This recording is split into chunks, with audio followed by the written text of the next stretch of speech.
Welcome to Outtherenomad. In this episode, I'm going to be giving my review of the Kelty Solstice 1 one-person 3-season tent. Let's get out there.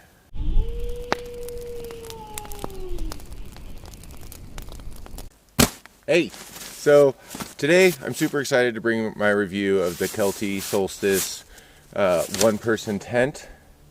I've used the heck out of this tent. This is the tent I used on my entire 520 miles of the P.C.T. this year. Check out the playlist.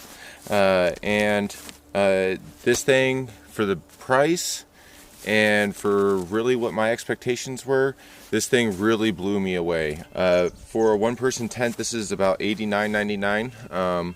It's not the best tent, but honestly, for the money, and if you're starting out hiking and backpacking, this is the way to go.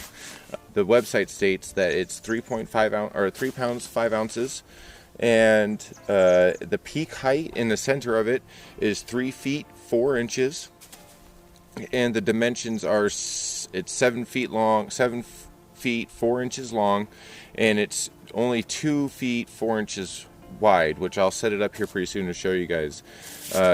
Honestly, it really works out well, and it's just enough room for a guy my size, which I'm about 6'2", 6'3", but just enough room for me in this thing. I mean, you're not having any company over.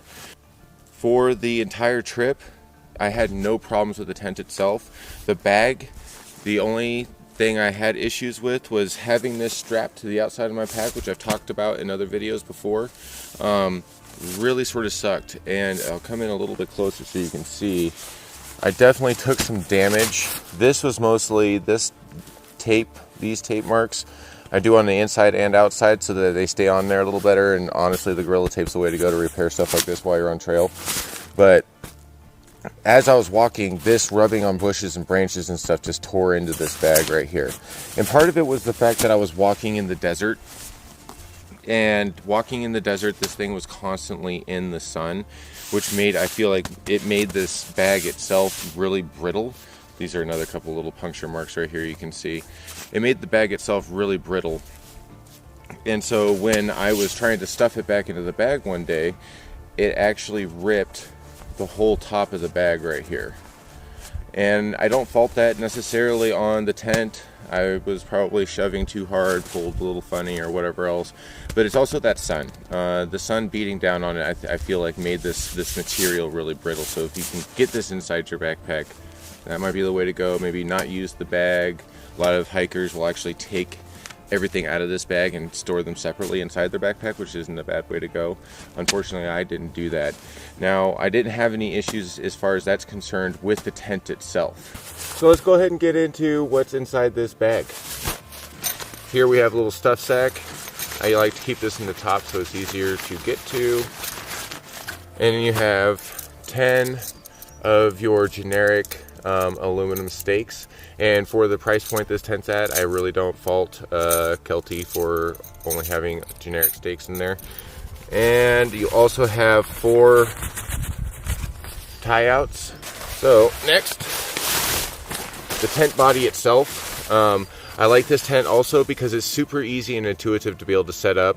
It has clips, and really, at the end of the night when you're done hiking and stuff, the last thing you want to do is mess with a tent that's really difficult to set up. So this thing lays out really quick, has your typical bug netting and whatnot. We'll get into that with the setup. Next, we have another little stuff sack in here with the aluminum tent poles. Now, I had no issues with these. They didn't bend on me or anything like that. Really quick and easy to set up. And ultimately, these worked out really well. Last but not least, the rainfly. The rainfly has a little vestibule. It's just big enough to be able to do stuff in. I was always a little nervous the whole time I was cooking inside the vestibule because my pocket rocket stands a certain height on a can, and it's so close to the tent. But I had no issues. I was able to do it every time, never burnt anything, so they definitely have it there. Let's go ahead and set this thing up.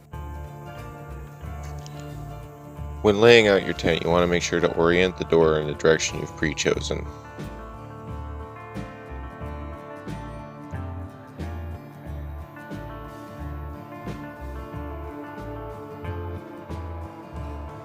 When inserting the poles, I like to stand on the tie-outs for the stakes to keep the tension on the tent, and it makes it easier for me to set up by myself. Now, as you can see, the hook and clip assembly for this tent is very easy, and it's easy to do at night.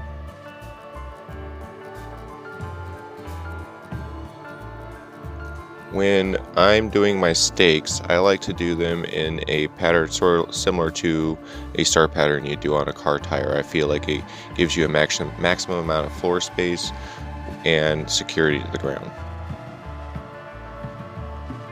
For the rain fly, you want to orient the vestibule towards the door and secure the Velcro straps you find underneath to keep the noise down from wind.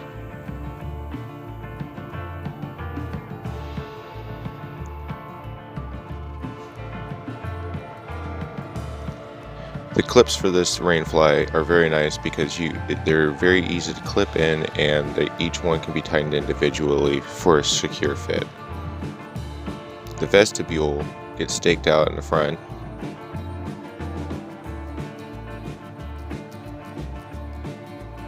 And the door can be easily secured back. Now, these are the pre-mentioned tie-outs I was talking about for high wind situations. Both doors can be taken back. In the back, there's a ventilation system with a stiff piece that holds that out, so a secure tie-out in the back. So here it is, fully set up. Cozy would be a way to describe this tent. It's very, very efficient with the amount of space and the amount of material they used in this tent. When I'm inside all the way like this, I have plenty of room to be able to sit, and I'm not touching the walls overly too much. There's a nice amount of room in between the bug netting on the inside and the outer wall, so you don't get too much condensation coming all the way into where you are. As you can see, even from this angle though, the vestibule is very, very tight.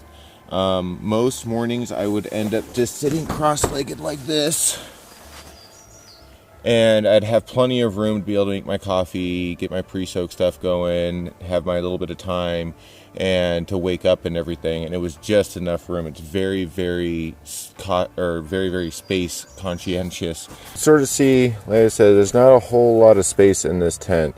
It's pretty tight. But at the same time, I have more than enough room to be able to stretch out and do what I need to do. I got probably about 6 inches or so of room by my feet for movement. And then when I lay completely flat, I still have at least 6 more inches on the top end too, so I'm not right up against the walls. And there is just enough room to be able to actually have stuff on your sides and whatnot. And if you don't mind having your backpack under your feet or something like that, it's what I personally did. But there's definitely enough room for that too, so you can get, a small kit into this tent. There is a little personal pocket right here off to the side as well, so that you can put your cell phone or keys or whatever you end up, small stuff that you want to have access to, such as like a light or something at night.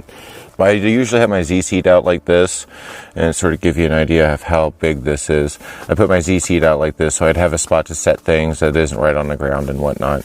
But yeah, just enough room. You have your shoes and everything in here, and it works very efficiently. Honestly, I was worried about burning this or anything, but as you can see, there is no burn marks or any, not even scorches or nothing on that. So in conclusion, all in all, this is a great investment. At that price point, you can't beat it as an entry-level camping or hiking tent. And as always, if you like these videos, go ahead and give it a like, hit that subscribe button, and ding the bell notification. See you next time we get out there.